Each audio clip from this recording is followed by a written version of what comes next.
На тренировочной базе кипит работа. Футболисты готовятся к предстоящему матчу. Их программа включает в себя различные аспекты – физподготовка, тактика, техника и игровая стратегия. Ислам Таркоев, как центральный полузащитник команды, занят отработкой навыков вхождения в зону противника и не только.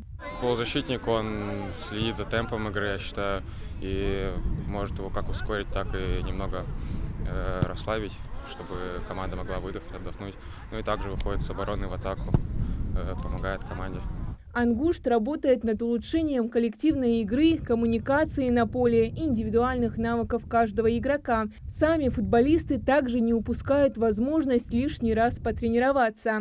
Мы изучаем соперников, смотрим свои ошибки. Вот так вот у нас ежедневные тренировки, теории, плюс индивидуально каждый тренируется в тренажерных залах. Тренер следит за каждым игроком, давая ценные указания и корректируя действия. В связи с предстоящим матчем особое внимание уделяется подготовке команды к конкретному сопернику. Смотрим их игры, которые они играли до нас, да, с другими соперниками, смотрим, какие у них сильные стороны, слабые стороны.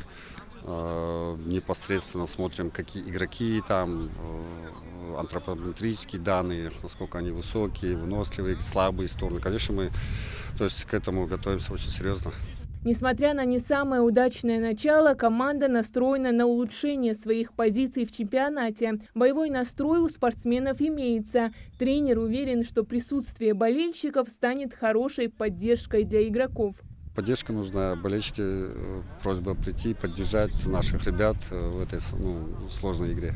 Сами футболисты настроены только на победу. Домашняя первая игра, она даст мотивацию при своих болельщиках выиграть и показать отличную игру. Настрой только победа. Только победа, брать очки. Мы ни одного гола не забили. Я думаю, игра будет зрелищная, и от нас мы сделаем все, чтобы выиграть. Домашняя игра с футбольным клубом «Динамо-2» состоится завтра в 16:00 на стадионе имени Рашида Аушева. Ангушт приглашает на матч. Хадиджа Ивлоева, Абдулла Тангиев, Магаз 24.